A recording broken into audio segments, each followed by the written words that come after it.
Hello, everybody, and welcome to the History and Chill channel. You know, asking existential questions is often seen as a prelude to sorrow or even despair. But I believe that the exact opposite is true. Asking why we exist, asking what our purpose is, it's the entire reason, in my opinion, why art exists in the first place. One of the reasons, I believe. I have prepared 5 existential questions, and I've gathered the most beautiful or most energy-giving answers to them for your relaxation. We'll move on to the first question. The first existential question we ask ourselves a lot is, why do we exist? And to answer that one, I thought one of the most beautiful answers to that question was written by Alan Watts, quoted by Brian Cox, and also Carl Sagan as well. And they say, we are the universe made conscious, experiencing itself to know that it exists at all.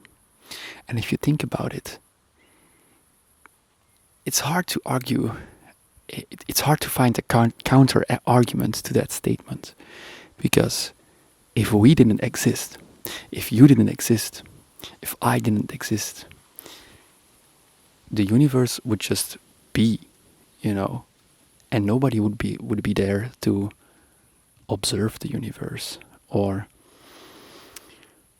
wonder about the universe, So essentially, we are here to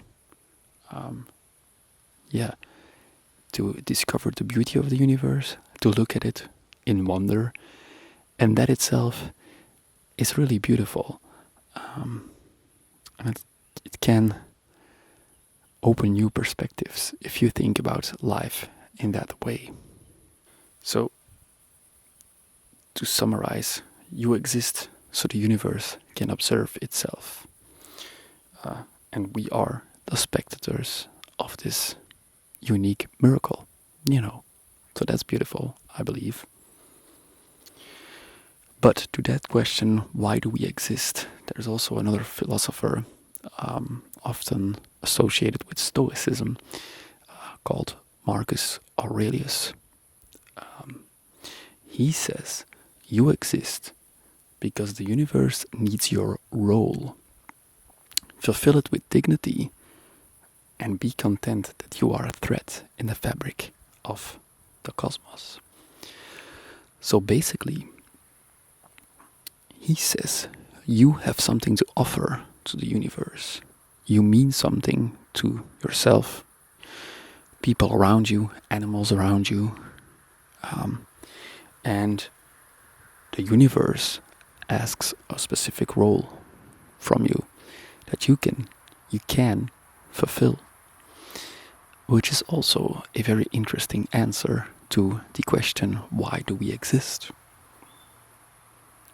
Sartre, he would say, well, there's no reason at all. There is no reason why you exist, but you have the freedom to explore meaning or reasons why you exist at all. Your existence comes before any essence, he says, which actually means you are totally free. But also, are you actually totally free? Maybe being totally free is a little too scary for the human mind to comprehend. But yeah, we'll move on. Basically, Sartre says you can explore meaning as you like.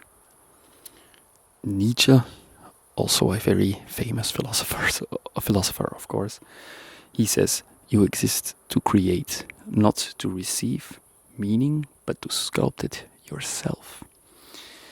You are the hammer and the marble. Life is not a question, it is your answer, he says. And then moving on to my favorite philosopher, Spinoza. He says, you exist as a mode of God, of nature, with capital N. Your existence is not separate, but the necessary expression of the infinite. You are a thought in the mind of the universe, which is a really beautiful phrase, in my opinion. And if you think about it, to me, whenever I watch something about Spinoza or I read something about it, I'm always like, yeah, he's totally right. His ideas of the universe and what God is, what nature is with capital N, because he thinks it's the same thing. He's a pantheist, I believe they are called. But actually he says, to the question, why do we exist? He just says, you are, like, your existence is not separate from the entire universe or nature. It's just nature itself. It's your God, yourself, not in the meaning that you are like a deity or something, but we are made up of particles and we all belong to nature, These particles in my body, they are from nature, he says, and we are just one big existing thing, which he calls nature with capital N, or God, It's really, really, really interesting way to look at human existence or nature itself or the universe. So yeah, those were the answers to the question, why do we exist? Moving on to another hard question to answer, and that is, what is the meaning of life? Joseph Campbell, he would say that life has no meaning at all. Each of us has meaning and we bring it to life.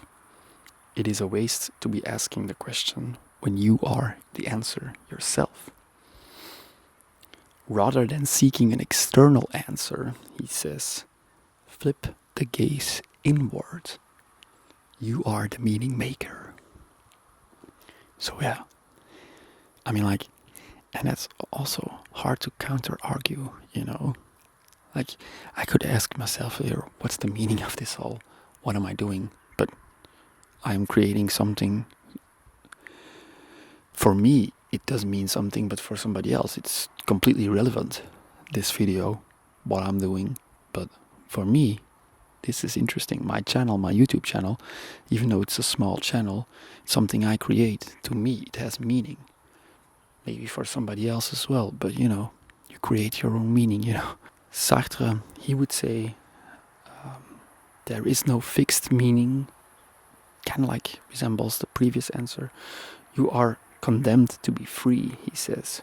So the meaning of your life is the one you choose to create through action. Marcus Aurelius, he would say, to live in accordance with nature, to act with reason, justice, and courage, moment by moment. So there's a lot of values inside Marcus Aurelius' mindset, He is often seen as a Stoic, and Stoics tend to pursue certain values and act according to them. So yeah, his answer makes sense into his philosophy. Yeah. And of course, Spinoza, he says, the meaning is to understand, to love through understanding. The more you grasp necessity, the more you feel joy, because you align with the whole, or with nature. Nietzsche, he says, there is no meaning given, only the meaning you dare to will. Say yes to your suffering, your joy, your becoming. That is your task. And another existential question we ask ourselves is, are we alone in this universe? That's also a very interesting question. Arthur Clarke, he says, two possibilities exist. Either we're alone, or we're not alone in the universe. And both are equally scary. He says terrifying, but scary. It captures like a sublime mystery of existence, Either we are a miraculous anomaly, or not. And if you think about both of them, it becomes really frightening in a way, If we weren't like the anomaly, then you could feel some threatening. You could feel threatened being a human. You could feel like, yes, but if we are just like not the anomaly, then what? But if we are the anomaly, yeah, then what? Then we're just all alone. So it's how you flip the coin, I guess. Moving on, Marcus Aurelius, he answers the question, are we alone in the universe? He says, whether we are alone or amongst gods or other beings, it changes nothing. Your duty remains the same. Be upright, be kind. So again, those values Stoics have, they say, doesn't matter. Act accordingly to your values. And there's a lot of strength to be found there if you have strong values yourself. Sartre says, yes, we are alone, but that's not a tragedy. It's freedom. No God is watching. You are responsible for everything you do. But then again, you are responsible for everything you do. And that's freedom, but humans are condemned to be free, according to Sartre. So, double-edged sword. Nietschze, he says, even if we are alone, we are glorious. Alone, we create music, gods, fire. Let that solitude make you radiant, which is a beautiful answer, in my opinion. Spinoza, he says, we are not alone, for nothing is isolated. Everything that is God, or nature. What we call alone is merely a failure to perceive connection. And that is a really interesting question, because I could say right now I'm alone in here, in this piece of nature. I'm alone, but actually no. There are trees there. There's wood underneath me. Wood belongs to the tree. Wood is subject to the tree. The tree is subject to the woods. The woods are subject to nature. I am subject to nature. So maybe if I say I'm alone in here, I fail to perceive that I'm connected with everything around me. That's interesting. Moving on to the fourth existential question. It's a big one. What happens after we die? Alan Watts, he says, trying to define yourself is like trying to bite your own teeth. You didn't come into this world, you came out of it. And just as you arose from it, you will return to it. So, Watts sees death not as an end, but a return, a dissolution into the whole from which we emerge. The whole being WHOLE, not a whole, But yeah. Marcus Aurelius, he says, what dies is only form. You return to nature's cycles. Do not fear it. It is the same sleep you have known every night. Well, that's reassuring, I feel like Marcus Aurelius is like this wise father figure to many people. In fact, what am I saying? Moving on to Sartre. When you die, you cease. But you live on through your actions. What you did matters even after you're gone.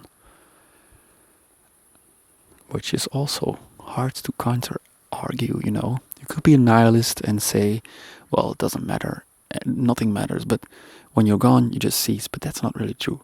Because when you're gone, even if it's like the smallest thing, you existed, you took up space in a universe, moving on. Nietzsche, he says, and he's a tough guy, he says, death is nothing. Life is everything. So live in such a way that you could will it again and again and again, eternally.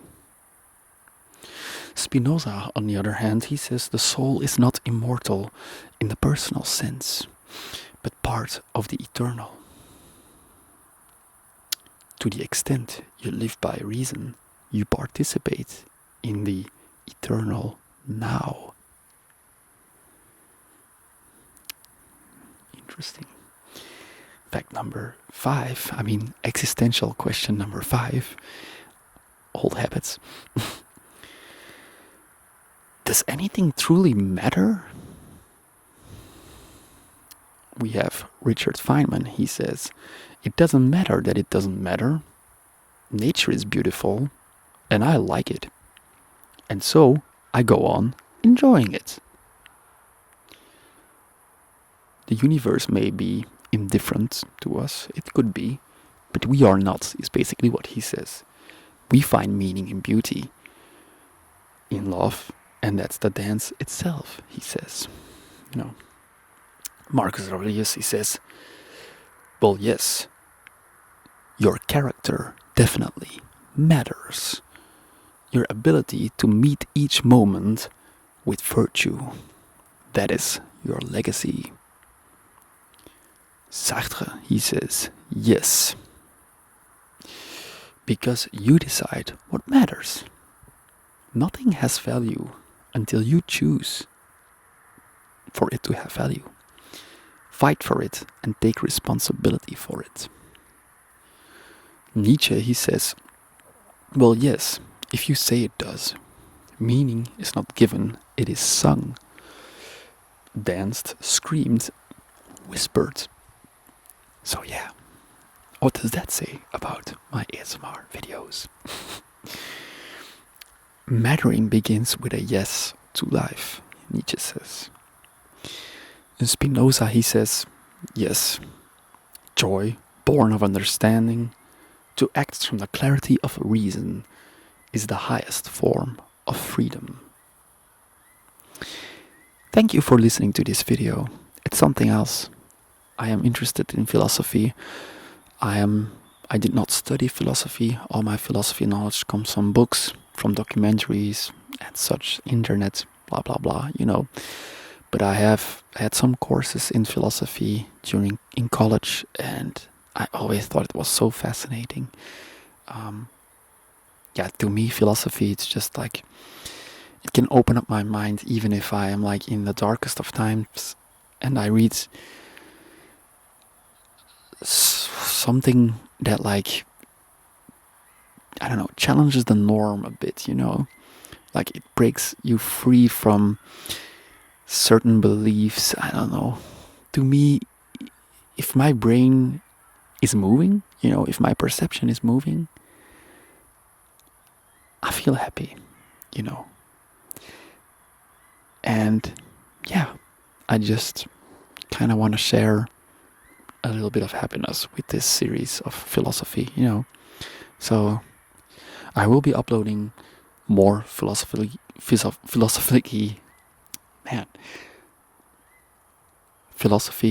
themed I'm gonna say it like that. It's easier videos, but I will also keep remaining posting historical facts and such. But yeah, I hope you enjoyed the video.